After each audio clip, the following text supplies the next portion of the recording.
On pense connaître notre histoire, n'est-ce pas?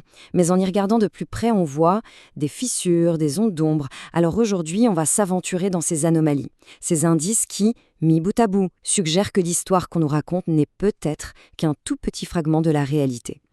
Voilà, ça pose l'ambiance, non?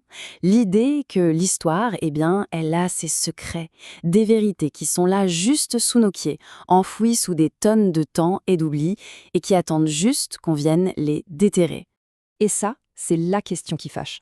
La question centrale. Et si tout ce qu'on a appris était faux? Ou du moins pas toute la vérité? Si la version officielle était, disons, incomplète? Voire pire, délibérément arrangée pour nous cacher une réalité beaucoup, beaucoup plus grande, plus complexe et plus ancienne que tout ce qu'on peut imaginer. Alors, par où on commence? Par le commencement, le silence des pierres. On va s'intéresser à ces anomalies, ces choses que le récit officiel préfère ignorer. Vous savez, ces artefacts, ces constructions, ces preuves qui ne collent juste pas avec la chronologie acceptée. Le réflexe habituel, c'est de dire « Oh, c'est un canular » ou « C'est juste une exception ». Mais, et si on arrêtait de détourner le regard? Si on les regardait vraiment en face? Et pour ça, rien de tel que du concret. On va parler d'objets impossibles, des artefacts qui, littéralement, défient le temps. Des trucs qui ont été créés à une époque où, en théorie, la technologie pour les fabriquer n'existait tout simplement pas. Et l'exemple le plus fou, le plus connu, c'est sans doute lui, le mécanisme d'Anticythère. Imaginez, on le trouve au fond de l'eau, dans une épave de l'Antiquité, et on découvre que c'est, en gros, le premier ordinateur analogique de l'histoire.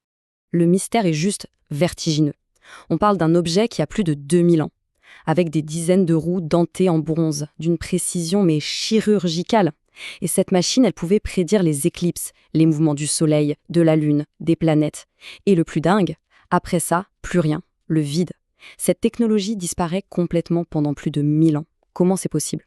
C'est la grande question, évidemment. D'où venait ce savoir? Est-ce que c'était l'œuvre d'un génie isolé, un genre d'Archimède qui aurait eu une illumination?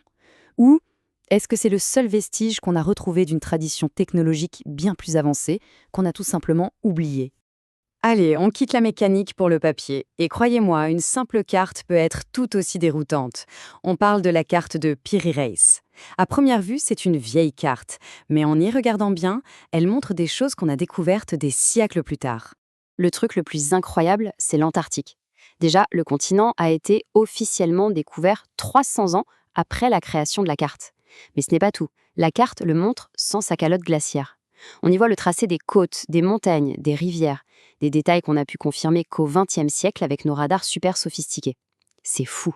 Et le plus intéressant, c'est que Piri Reis lui-même a expliqué qu'il avait compilé sa carte à partir de sources beaucoup, beaucoup plus anciennes.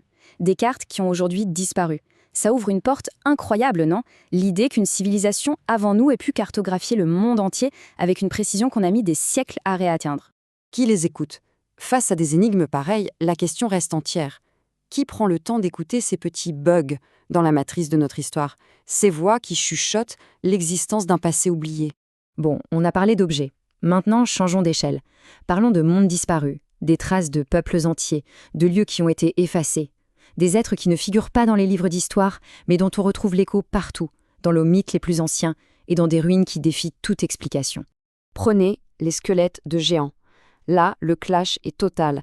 D'un côté, la version officielle. Ce sont des canulars, des erreurs d'interprétation, des exagérations de mythes. Point. De l'autre, le monde entier. Pratiquement toutes les cultures anciennes, vraiment toutes, des Sumériens aux Grecs, en passant par la Bible ou les mythes amérindiens, nous parlent d'une race de géants qui était là avant nous. Autre exemple, et pas des moindres, direction la Bolivie. On va à Pumapunku. Ce site, c'est un véritable casse-tête pour les ingénieurs.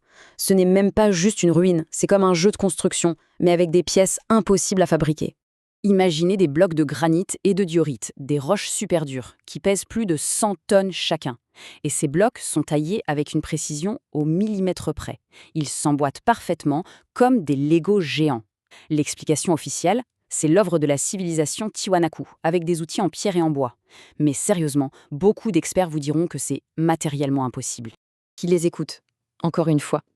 Face à ces pierres monumentales, qui posent des questions tout aussi monumentales, il y a souvent un grand silence.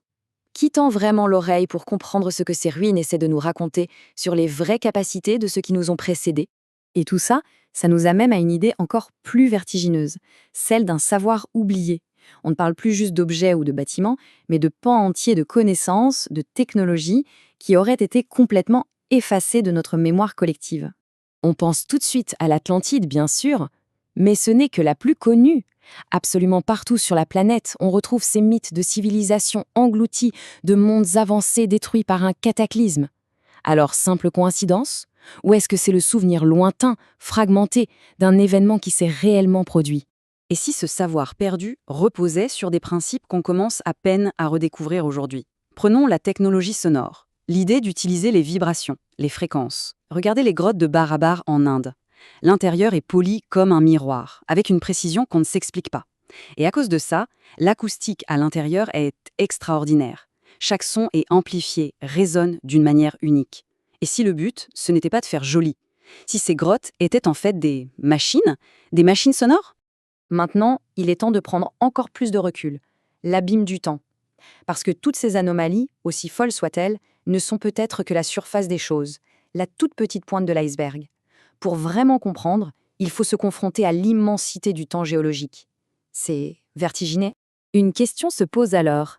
Une civilisation industrielle aurait-elle pu exister et disparaître sans laisser de traces? C'est ce qu'on appelle l'hypothèse silurienne.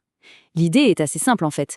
Après des millions et des millions d'années, la géologie fait son travail. L'érosion, les plaques tectoniques, tout ça finit par effacer la quasi-totalité des preuves d'une civilisation. Les villes, les routes, tout disparaît. Il ne resterait que des traces infimes, des anomalies chimiques dans les strates géologiques. Et ça nous amène à une question finale. Et si ces anomalies n'étaient que les miettes d'un festin? Pensez-y. Le mécanisme denticitaire, la carte de Piri Reis, Pumapunku. Et si tout ça, ce n'était pas des cas isolés, des exceptions bizarres? Et si c'était juste les miettes, les quelques fragments qui restent d'un immense festin, d'une histoire bien plus grande qui a eu lieu avant nous? Au fond, que sait-on vraiment? Toute cette exploration nous ramène à une chose, l'humilité. Face à l'immensité du temps, face au silence de ces pierres, toutes nos certitudes paraissent soudain bien fragiles. Notre connaissance de l'histoire, c'est peut-être une maison construite sur des fondations beaucoup plus instables qu'on ne l'imagine. Et surtout, que refusons-nous de savoir? Parce que c'est peut-être ça la vraie question. Et si cette ignorance n'était pas juste un manque d'information? Et si c'était un choix, un refus collectif de regarder en face un passé qui pourrait tout changer? Un passé qui remettrait en cause notre place dans l'univers, notre unicité, bref, tout ce qu'on croit savoir sur nous-mêmes. La question reste ouverte.